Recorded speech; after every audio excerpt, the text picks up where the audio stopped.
Sejak 1 bulan belakangan, harga barang di sejumlah pasar di Kabupaten Aceh Jaya masih dalam kategori normal dan tidak terjadi kenaikan.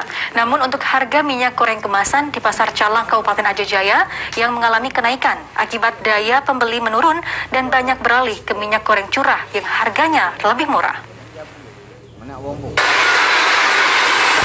Sejak pandemi COVID-19 yang melanda Indonesia dan khususnya Kabupaten Aceh Jaya, daya beli masyarakat terjadi penurunan yang signifikan dari sebelum wabah virus terjadi.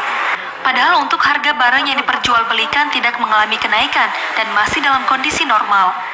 Hal itu seperti pantauan di pusat Pasar Calang, para pedagang terutama penjualan barang dapur rumah tangga sangat mengeluh terhadap turunnya daya beli masyarakat, padahal harga barang yang diperjualbelikan tidak terjadi kenaikan. Untuk saat ini, barang kebutuhan rumah tangga masih tercukupi dan tidak terjadi kekurangan. Bahkan untuk harga barang masih dalam kategori normal seperti bawang merah, terjadi penurunan yang sebelumnya terjadi kenaikan dan saat ini dijual Rp30.000 per kilogram. Tomat Rp12.000 per kilogram, cabai rawit Rp45.000 per kilogram, gula pasir Rp14.000 per kilogram, telur Rp40.000 per papan dan cabai merah Rp40.000 per kilogram.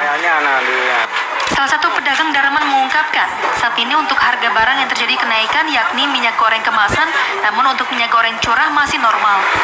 Menurutnya akibat terjadi kenaikan harga minyak goreng, para pembeli sebelumnya mengkonsumsi minyak goreng kemasan banyak beralih ke minyak goreng curah karena harganya jauh lebih murah yang ditambahkan merosotnya ekonomi warga di tengah pandemi COVID-19. Para pedagang mengatakan kenaikan minyak goreng bukan hanya terjadi di Aceh Jaya, namun juga melanda sejumlah daerah lainnya di Aceh. Selain itu, para pedagang juga berharap pandemi COVID-19 bisa segera berakhir, sehingga aktivitas warga kembali normal dan lancar. Dari Aceh Jaya, Musliati, TVRI Aceh melaporkan.